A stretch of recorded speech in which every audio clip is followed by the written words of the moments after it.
एक बहुत ही खूबसूरत गांव था जिसका नाम था बीरनगर। यहाँ सभी लोग बहुत खुशी खुशी से रहा करते थे। गांव में सभी कुछ अच्छा चल रहा था और इसी बीच अमेरिका से एक फैमिली अपने पुश्तैनी घर में रहने आती है। उस परिवार में पति पत्नी और उनका छोटा सा बेटा थे जो अपने हवेली में रहने आए थे।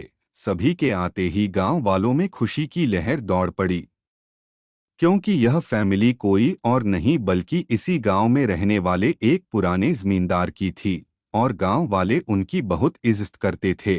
सब कुछ ठीक चल रहा था, लेकिन अचानक एक दिन इस परिवार के बच्चे की तबीयत अचानक बिगड़ने लगती है। सभी को लगता है मौसम का परिवर्तन हुआ होगा, लेकिन बात तो कुछ और ही थी। धीरे धीरे लड़के का चेहरा नीला पड़ने लगा। आनन फानन में परिवार ने डॉक्टर को बुलाया और डॉक्टर को भी कुछ समझ नहीं आया, तो उसने पास में ही बने एक हॉस्पिटल में उन्हें स्वास्थ्य परीक्षण के लिए आमंत्रित किया ताकि बच्चे की बीमारी का पता लगाया जा सके। परिवार ने डॉक्टर की सलाह अनुसार हॉस्पिटल जाना जरूरी समझा। सारे परीक्षण होने के बाद भी कुछ नहीं हासिल हुआ। जैसे ही सारा परिवार गांव पहुंचा, तो गांव के कुछ बुजुर्गों ने बच्चे की हालत देखकर उन्हें ओझा के पास जाने को कहा। आज भी गांवों में पुराने रीति रिवाज के अनुसार झाड़ फूंक करके इलाज करने की प्रथा कायम है। परिवार सभी सदस्य बच्चे के लिए ओझा के पास भी जाने को तैयार हो गए। गांव के पास ही पहाड़ी में एक बाबा रहते थे जो कि काली विद्या में भी माहिर थे।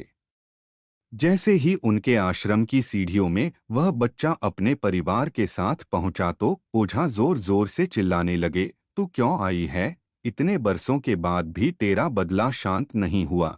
यह सब सुनकर बच्चे के माता पिता और गांव वाले दहशत में आ गए।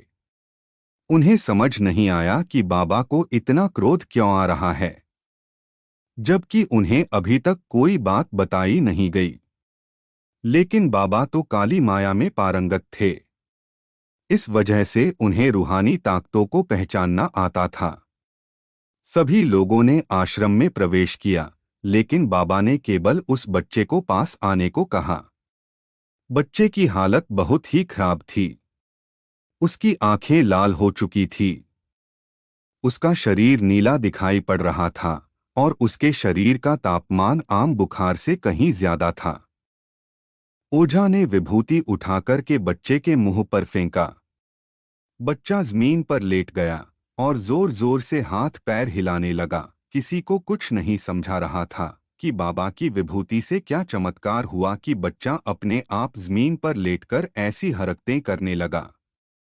तभी अचानक बच्चा अपने पैर की उंगलियों के बल खड़ा हो जाता है और बहुत ही खूंखार औरत की आवाज में ओझा को उसके पुराने नाम से बुलाया। अरे वो प्रेमनाथ, मैं तुझे नष्ट कर दूंगी। लड़के का ऐसा स्वर सुनकर उसके माँ बाप घबरा गए। लड़के को इस अवस्था में देखकर उन्हें कुछ समझ नहीं आ रहा था कि ऐसा क्यों हो रहा है।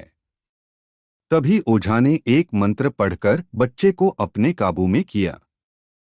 सारे गांव वाले ओझा से पूछने लग, बाबा ये सब क्या है? यह बच्चा ऐसा क्यों कर रहा है? तभी ओझा ने बताया कि इसके अंदर कोई चुड़ैल आ चुकी है जो कि आज 70 साल पहले चोरी के आरोप में जिंदा जला दी गई थी। उसे ऐसी सजा देने वाले कोई और नहीं बल्कि इसी बच्चे के दादाजी थे और वह चुड़ैल अपना बदला लेने इसलिए आई है क्योंकि वह गर्भवती अवस्था में जिंदा जली थी और उसके कोख में पल रहा मासूम बच्चा भी जल गया। इसी वजह से वह उस वंश बच्चे को भी दर्दनाक मौत देना चाहती है ताकि उसका बदला पूरा हो सके। ये सारी कहानी जानने के बाद उसके परिवार वाले ओझा के सामने गिड़गिड़ाने लगे और अपने बच्चे की जान की भीख मांगने लगे। तभी ओझा ने अपनी घोर तपस्वी शक्ति से मंत्रों के उच्चारण के साथ उस चुड़ैल को मासूम बच्चे से बाहर निकाल दिया और कुछ ही क्षणों में बच्चा सामान्य हालत में आने लगा। सभी को लगा कि सब कुछ हमेशा के लिए ठीक हो गया, लेकिन यह तो एक शुरुआत थी।